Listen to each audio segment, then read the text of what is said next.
So why you are single? Single क्यों? कहाँ गलत जा रहे हो? क्या गलती कर रहे हो? और क्या चीज़ें हैं जो अगर आप सही कर लो तो आप एक अच्छा रिलेशनशिप बिल्ड कर सकते हो। तो सबसे पहले ये वीडियो उन लोगों के लिए नहीं है जो रिलेशनशिप में जाना ही नहीं चाहते, जो अपने विल से सिंगल हैं, जो सिंगल रहना चाहते हैं और सिंगल लाइफ में खुश हैं। ये वीडियो उन लोगों के लिए है जो कि चाहते हैं रिलेशनशिप में जाना, वो ट्राई भी करते हैं पर उनका रिलेशनशिप चलता है तो 10-15 दिन में ख़त्म हो जाता है, या फिर उन्हें कोई ऐसा पार्टनर ही नहीं मिल रहा, या फिर जब उन्हें कोई लोग मिलते हैं तो जो उनकी लिस्ट है उससे कोई मैच ही नहीं कर पाता। तो कहाँ वो गलत कर रहे हैं, क्या वो गलत कर रहे हैं, इसके बारे में बात करते हैं। क्या पता इसमें से कोई एक रीज़न आपका भी हो, और अगर आप उसे सही कर लें तो आप एक अच्छा रिलेशनशिप बिल्ड कर पाएँ। पॉइंट नंबर 1, ये बहुत ही कॉमन पॉइंट है और इसको मैं सबसे पहले कवर करना चाहता हूँ कि आप बहुत ज़्यादा डेस्परेट हैं रिलेशनशिप में जाने के लिए, बहुत ज़्यादा जल्दबाजी में हैं कि आप फटाफट एक रिलेशनशिप को बिल्ड कर पाएँ, और यहीं आप गलती कर रहे हैं। गलती क्या है कि जब आप बहुत ज़्यादा हड़बड़ाहट में रहते हैं, बहुत ज़्यादा डेस्परेशन में रहते हैं कि बस मुझे कोई लड़की या कोई लड़का, लड़कों के लिए भी वीडियो है, ये लड़कियों के लिए भी है, कोई भी लड़की या लड़का मिल जाए या कोई लाइफ पार्टनर मिल जाए, तो उस टाइम पर आप हड़बड़ाहट में ऐसी गलतियां कर देते हो जो आपको नहीं करनी चाहिए। इससे पहले ऑलरेडी मैंने एक वीडियो बनाई है जिसमें मैंने बात किया है कि अगर आप अपने क्रश से या पहली बार अपने आप जिस लड़की को लाइक करते हैं, लड़के को लाइक करते हैं, उससे आप बात कर रहे हैं तो आपको क्या क्या स्टेप्स को फॉलो करना चाहिए। अगर आपने वो वीडियो नहीं देखी है तो मैं आई बटन में लिंक कर दूंगा या फिर मैं डिस्क्रिप्शन में डाल दूंगा, ज़रूर जाके देखिएगा, उससे आपको बहुत ज़्यादा हिंट मिलने वाली है। सो बेसिकली लोग करते क्या है कि जब आप बहुत ज़्यादा डेस्परेट होते हैं तो आपको नहीं पता होता कि आप एक लिमिट से आगे जाकर किसी को अपना एफर्ट्स दिखा रहे हैं, किसी को आप जानना चाह रहे हैं, किसी के लिए आप बहुत कुछ करना चाह रहे हैं। पर ये ह्यूमन बिहेवियर है कि अगर कोई चीज़ हमें बहुत इजीली मिल जाती है तो हम उस चीज़ की वैल्यू नहीं करते, और यही आपके साथ हो रहा है। जब आप किसी से मिलते हैं या किसी से बात करने लगते हैं तो उस इंसान से आपका जो कनेक्शन है वो बहुत ईज़िली आप अवेलेबल हो जाते हैं उसके लिए, बहुत ईज़िली आप ओवर अवेलेबल हो जाते हैं, जिसकी वजह से वो इंसान अपना इंटरेस्ट जो है वो आपके अंदर से लूज़ कर देता है बहुत जल्दी, या फिर उसे इंटरेस्ट ही नहीं आता आपको जानने में, आपको पहचानने में, जिसकी वजह से स्टार्ट तो होता है आपका किसी न किसी से बात होना, पर वो ख़त्म बहुत जल्दी हो जाता है। तो कोशिश कीजिए कि आप अपनी डेस्परेशन को थोड़ा दबा के रखें, ठीक है। जब भी किसी से बात करें बहुत सब्री से, होल्ड करके, सख्ती से। सख्त रहने का मतलब ये नहीं कि आप पूरी दुनिया को इग्नोर करें, सख्त रहने का मतलब ये है कि आप एक लिमिट में किसी को अप्रोच करें। अगर आपको लग रहा है कि अभी आगे वाला आदमी इतना आप में इंटरेस्टेड नहीं है, या वो इंटरेस्ट वहाँ से कम दिखा रहा है, या मे बी वो बिज़ी हो उस टाइम पे, तो आप थोड़ा सा पेशेंस से वेट करके उसे रिप्लाई करें या उससे बात करने की कोशिश करें। Point number 2, regret your past. ये बहुत कॉमन होता है कि आप प्रेजेंट से ज़्यादा अपने पास्ट में जी रहे हो, और जो भी प्रेजेंट में हो रहा है उसे कंपेयर कर रहे हो अपने पास्ट से, कि मेरी एक्स तो ऐसी थी या मेरा पास्ट ऐसा था तो मेरा प्रेजेंट भी ऐसा होना चाहिए।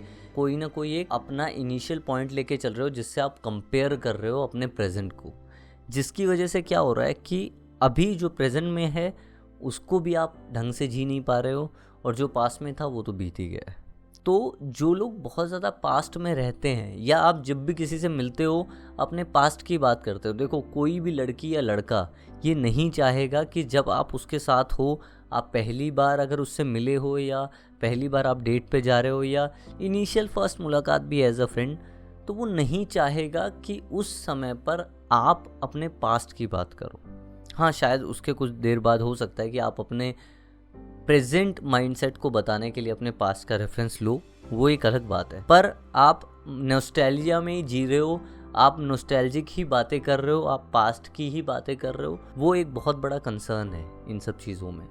तो कोई भी इंसान नहीं चाहता कि आप जब बात करो तो आप अपने पास्ट की बात करो। जब भी एक रिलेशनशिप बिल्ड हो रहा होता है, everyone wants your attention, everyone want to know कि आप कौन हो, कैसे हो, और आप अगले वाले आदमी को जानने में कितना इंटरेस्ट दिखा रहे हो। अगर उस टाइम पे आप या तो अपने पास्ट की अपनी चीज़ों की बातें ही छेड़ के रख रहे हो, तो वहाँ पे वो इंसान क्विकली डिस्कनेक्टेड हो जाता है, या वो समझ जाता है कि आपको कुछ और चाहिए पास्ट से। या फिर अगर आपका पास्ट बहुत बुरा रहा है तो आप उसका प्यार पाने की जगह उसकी सिंपैथी ले लोगे। कुछ लोग करते हैं ऐसा कि ज़बरदस्ती अपनी सैड स्टोरी सुनाते हैं ताकि उन्हें लड़की से या लड़के से सिंपैथी मिल जाए, और वो कामयाब भी होते हैं, पर उसके बाद वो सिंपैथी के आगे वो एक अच्छा रिलेशनशिप बिल्ड नहीं कर पाएंगे। उस सिंपैथी की वजह से शायद वो उनका थोड़ा टाइम और ले पाएँ, थोड़ा वक्त और उनके साथ बिता पाएँ, पर उनके साथ एक अच्छा रिलेशनशिप बिल्ड कभी नहीं कर पाएंगे। तो कोशिश कीजिए, जो हो गया सो हो गया, उसको पीछे छोड़िए और आगे आज से एक नई शुरुआत कीजिए। जिस भी इंसान से मिलें, you have lot of things to tell him और हर। आपके पास बहुत सारी बातें हों जो आप उन्हें बता पाएँ या उनसे आप भी सुन पाएँ, और लिसनिंग पावर बहुत अच्छी चाहिए, आप उन्हें सुने भी, ठीक है, क्योंकि हर एक इंसान चाहता है कि सिर्फ आप अपनी अपनी नहीं बताते रहें, आप उनकी भी सुने। तो ये दो चीज़ें ध्यान रखिए। फर्स्ट, पास्ट के बारे में ज़्यादा बात मत कीजिए। दूसरा, एक गुड लिसनर बनिए, ठीक है, जितना हो सके आप उस इंसान को सुनिए, समझिए। सुनना नहीं है, सिर्फ समझना भी है। तो ये दो चीज़ें ध्यान में रखिए। बहुत सारे लोग बहुत डेस्परेटली चाह रहे हैं कि वो उनको रिलेशनशिप में जाएं या प्यार मिले। तो एक जो बहुत इम्पॉर्टेंट पॉइंट है जो मुझे लगता है कि पैसा और प्यार, ये दो चीज़ें ऐसी हैं जो उसी को मिलते हैं जिसको इसकी ज़रूरत नहीं है। आप देखिए, जिस लड़की को या लड़के को आपके प्यार की ज़रूरत नहीं होगी या किसी और के प्यार की ज़रूरत नहीं होगी ना, उसके सामने वो इंसान भीख मांग रहा होगा, पर उसे ज़रूरत ही नहीं है, पर उसे इतना मिल रहा है कि उसे चाहिए ही नहीं। आज अंबानी को देखो, उसे काम करने की ज़रूरत है नहीं है, पर वो काम कर रहा है और उसको बहुत पैसा आ रहा है। जितने भी लोग अमीर लोग हैं या जितने भी लोग जिनके पास बहुत पैसा आ रहा है, वो एक्चुअल में पैसे के लिए काम नहीं कर रहे, फिर भी उनके पास आ रहा है। जितने लोग आप देखोगे जिनके पीछे लड़के मर रहे हैं, नशे काट रहे हैं, सब कुछ कर रहे हैं, या लड़कियां भी रो रही हैं, वो जिसको प्यार दे रहे हैं उसको उनके प्यार की ज़रूरत ही नहीं है, फिर भी उन्हें प्यार मिल रहा है। द पॉइंट इज़ कि आप जितना प्यार और पैसे के पीछे भागोगे उतना वो आपको कम मिलेगा, और जितना आप पेशेंटली बैठे रहोगे उतना वो आपको ज़्यादा मिलेगा, ठीक है। तो इसमें ये वाला कॉन्सेप्ट नहीं चलता कि आप जितना ज़्यादा दोगे उतना ही आपको मिलेगा, ठीक है। समझ जाओ कि कब रुकना है। पॉइंट नंबर 3, जो कि इस वीडियो का सबसे इम्पॉर्टेंट पॉइंट है, ऐसा मुझे लगता है कि एक तो सेल्फ अवेयरनेस आपको चाहिए। आपको पता होना चाहिए कि आप कहाँ स्टैंड करते हैं सोसाइटी के पॉइंट ऑफ व्यू से। जब भी हम ये बोलते हैं कि लुक मैटर नहीं करते, पैसा मैटर नहीं करता, सोसाइटी स्टेटस मैटर नहीं करता एंड ऑल दैट, ये सब शायद बाद में मैटर ना करे, पर इनिशियल स्टेज पे आप सबसे पहले जब किसी को देख रहे हैं, the thing which attracts you, वो उसका लुक ही हो सकता है, या तो उसका स्टेटस ही हो सकता है, या वो सोसाइटी में कहाँ स्टैंड करता है या करती है, यही हो सकता है। तो आपको ये समझना पड़ेगा कि आप कहाँ स्टैंड करते हैं, ठीक है, बहुत ज़रूरी है। देखो, हम हमेशा बोलते हैं कि ऑलवेज स्टैंड अट्रैक्ट स्टैंड। इसका मतलब ये होता है कि अगर आप सोसाइटी में 10वें नंबर पे हैं, मतलब कोई भी ऐसा हाइपोथेटिकली हम मान लें कि कोई भी स्टेज है, स्टेज 1 2 3 4, एंड आप 5th 6th में 10th नंबर पे अगर अट्रैक्ट हैं, तो आप उसी इंसान को अट्रैक्ट करेंगे जो 10 नंबर पे होगा एक्चुअल में। यूजुअली उससे नीचे भी हो सकता है, पर आप शायद उसके साथ ही जाना चाहें तो जो 10वें नंबर पे हो। तो मेरा कहने का ये मतलब है, पहले तो सेल्फ अवेयरनेस होनी चाहिए कि मैं सोसाइटी में कहाँ स्टैंड करता हूँ, और उसके हिसाब से मुझे एक्सपेक्टेशन लगानी पड़ेगी अपने पार्टनर के लिए, अपनी लाइफ के लिए। अब ऐसा नहीं हो सकता कि मैं सोसाइटी में मे बी लुक वाइज हो सकता है, नॉलेज वाइज हो सकता है, इंटेलेक्चुअली मैं कितना अवेयर हूँ या मैं कितना इंगेज कर पा रहा हूँ लोगों को, वो हो सकता है। इमोशनली मैं कितना मैच्योर हूँ, वो भी हो सकता है। मेंटली मैं कितना मैच्योर हूँ, फिज़िकली मैं कितना स्ट्रांग हूँ, कितना गुड लुकिंग हूँ, वो भी हो सकता है। ये सारे फैक्टर मैटर करते हैं जब आप एक पार्टनर ढूंढ रहे हैं एक सोसाइटी में, क्योंकि you can attract those people जो आपके लेवल के हैं, पर you can't attract those people, बहुत रेयर चांसेस हैं कि आप उनको अट्रैक्ट कर पाएँ जो शायद उन चीज़ों में आपसे बहुत आगे हैं। जैसे कि एक कॉलेज गोइंग गाय है, लड़का है, और वो कॉलेज में पढ़ता है, अपना घर आता है, पर वो एक लड़की जो वो एक पार्टनर जो एक्सपेक्ट कर रहा है अपने लिए, वो एक कोई मॉडल कर रहा है जो उसने इंस्टाग्राम पे देख ली है, या कहीं कोई वीडियो में देखी है, या कोई दोस्त की गर्लफ्रेंड है, या कुछ भी है। तो उसे ये समझना पड़ेगा कि पहले क्या मैं मॉडल जैसा दिखता हूँ, क्या मैं उस लेवल पे दिखता हूँ। मैं ये नहीं बोल रहा कि आप वैसे दिखेंगे तभी आपको वैसी गर्लफ्रेंड मिलेगी, बट कोई भी ऐसी चीज़ जो उस लेवल को रीच करती हो, शायद नॉलेज के मामले में हो सकता है, शायद वो आपकी कोई एक चीज़ हो सकती है जो उस लेवल पे रीच करती हो, आपको उस लेवल पे बढ़ाती हो। जैसे ज़रूरी नहीं है कि मॉडल्स हमेशा मॉडल्स के साथ ही रहते हैं। अगर कोई मॉडल है लड़की, पर आप एक फोटोग्राफर हैं या आप एक बहुत क्रिएटिव इंसान हैं, तो तब भी आप उसे अट्रैक्ट कर पाएंगे, क्योंकि आपका इंटेलेक्चुअल लेवल उस लेवल पे होगा जिस लेवल पे वो लड़की समझ पा रही है, वो लड़की है उस टाइम पे। तो आप दोनों बैलेंस कर पाओगे। पर अगर मैं उस लेवल पे नहीं हूँ, पर मैं एक्सपेक्ट कर रहा हूँ कि मुझे उस लेवल का इंसान मिले, तो वो बहुत ज़्यादा मुश्किल हो जाता है। एक बहुत इंपॉर्टेंट कोट पर मैंने पढ़ा था कि अगर आप चाहते हैं कि अपनी लाइफ में कोई पार्टनर, बेस्ट पार्टनर ढूंढना, तो सबसे पहले आप एक बेस्ट पार्टनर बनिए, उसके बाद आपको बेस्ट पार्टनर अपने आप मिल जाएगा।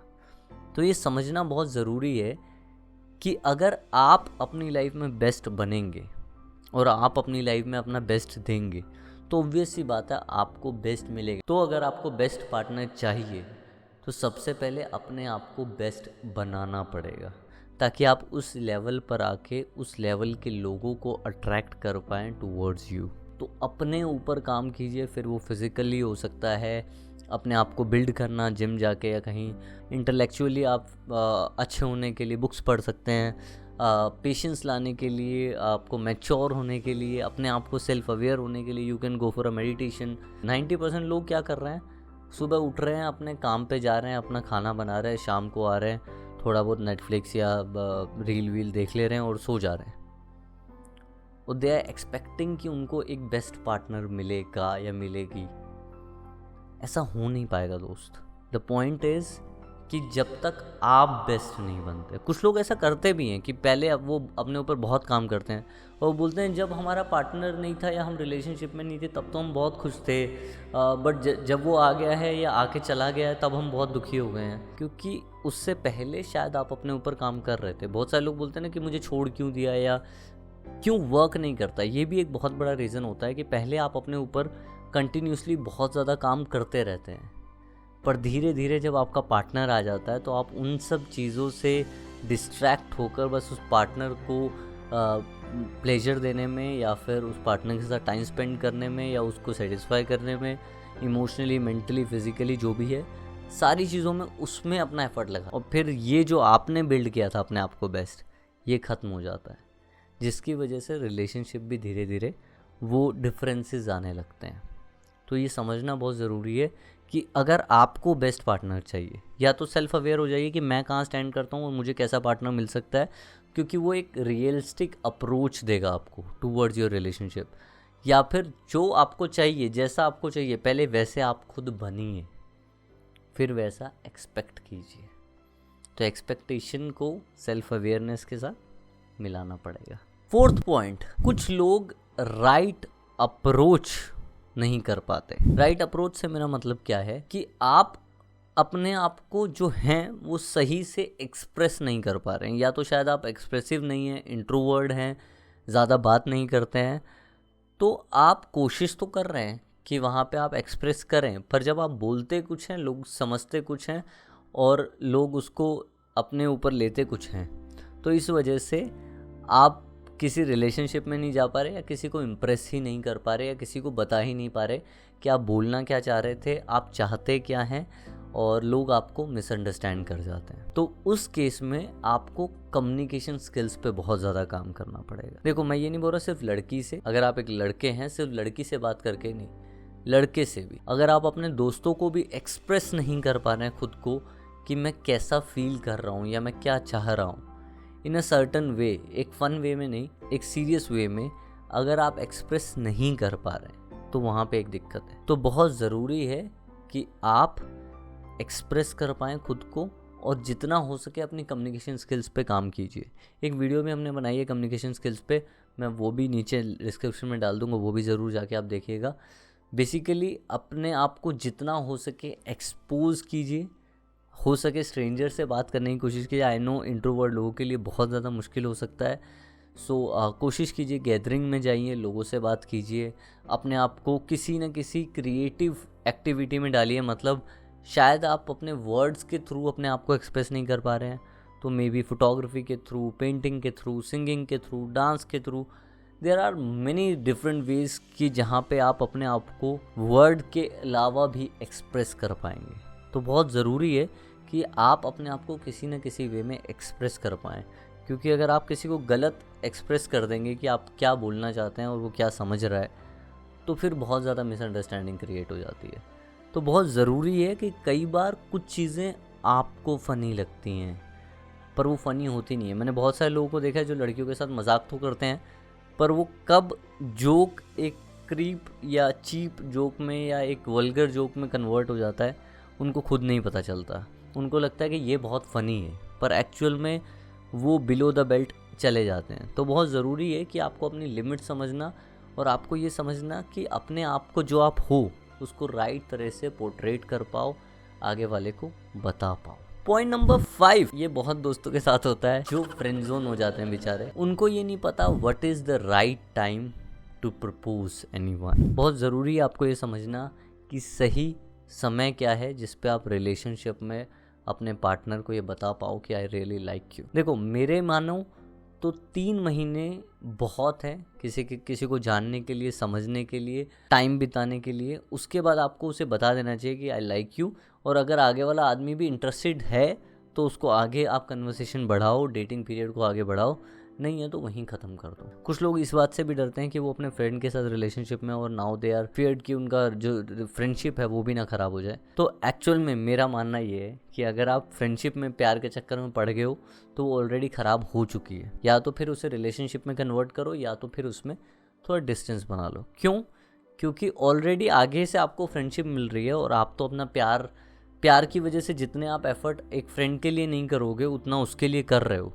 तो कई बार क्या होता है, लड़कियों के केस में ज़्यादातर लड़के सोचते हैं कि चलो यार फ्रेंड ही अच्छे हैं, पर उधर से लड़की को पता चल जाता है कि ये लाइक करता है, क्योंकि आप बहुत ज़्यादा एफर्ट आप अपने दे रहे होते हो एज अ फ्रेंड भी बहुत ज़्यादा, जिसकी वजह से उसे पता चल जाता है और कई बार आप फ्रेंड जोन हो जाते हो। तो 3 से 4 महीने, 5 महीने मैक्सिमम है। अगर आप हो तो 5 महीने में आप आगे वाले इंसान को बता दो, पता चल जाएगा। बहुत होता है इतना एक इंसान को जानने के लिए। नहीं है तो keep distance from that person. ज़्यादा बना के मत रखो, जितना डेस्परेट रहोगे उतना आगे वाला आदमी आपसे दूर भागेगा।